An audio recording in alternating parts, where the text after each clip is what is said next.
রাধে রাধে বন্ধুরা, কেমন আছো? আশা করি সবাই খুব ভালো আছো। অনেক দিন বাদে তোমাদের সঙ্গে একটা ভিডিও শেয়ার করছি। আজকে ছট পুজো। তো ছট পুজোর দিন আমরা পুকুরে ঘাটে গেছিলাম। আমি এই প্রথম গেলাম, বিয়ের কোনো বছরই যাইনি, তো এবছর গেলাম। আমাদের পাশে একটা ননদ আছে, মানে পাড়া প্রতিবেশী, তাদের বাড়িতে, তারা হিন্দুস্তানি, তাদের বাড়িতে ছট পুজো হয়।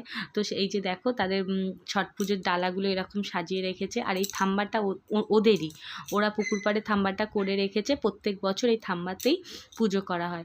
তো দেখো কি সুন্দরভাবে এরকম জলে ডুবিয়ে কি সুন্দরভাবে ঘুরিয়ে ঘুরিয়ে পুজো করছে। তো আমরাও ওখানে একটুখানি জল অর্পণ করেছিলাম। তো কোনোদিন দেখিনি, বেশ ভালো লাগলো। তো ভাবলাম চলো ছোট্ট একটা ভিডিও করে তোমাদের সঙ্গে শেয়ার করি। আমি আর সময় পাওয়া, মানে সময়টা ঠিকঠাক পাচ্ছি না যে তোমাদের সঙ্গে ভিডিও শেয়ার করব। তার জন্য আমি এই ছট পুজোর ভিডিওটা শেয়ার করলাম। যদি ভালো লাগে তো অবশ্যই একটা লাইক করো, আর আমার পাশে থেকো বন্ধুরা। তোমরা যদি আমার পাশে থাকো তাহলে আমি আরেকটু এগোতে পারবো। আর ওই যে দেখো একটা গোপাল সোনা, কত বড় না গোপালটা, পুরো আমার ননির মতো।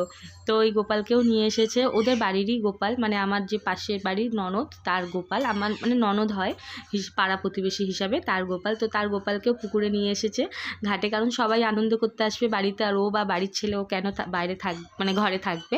তো এই জন্য ওকেও নিয়ে এসেছে। আর তোমাদের সঙ্গে কটা ফটো শেয়ার করছি, এটা আমি আর আমার যা। তোমরা তো সবাই ওকে দেখেছো। তো এই যে দেখো গোপালকে নিয়ে এই ফটোটা কেমন লাগছে অবশ্যই বলো। আর তোমরা আমার পাশে থেকো বন্ধুরা, তোমরা পাশে থাকলেই আমি এগোতে পারবো, আর আরও একটু এগোতে পারবো, তাহলে আমারও ভালো লাগবে। আর যদি তোমাদের ভিডিওটা ভালো লাগে তো অবশ্যই একটা লাইক করো, আর আমার পাশে থেকো। বারবার তোমাদের বলি আমার পাশে থেকো। রাধে রাধে বন্ধুরা।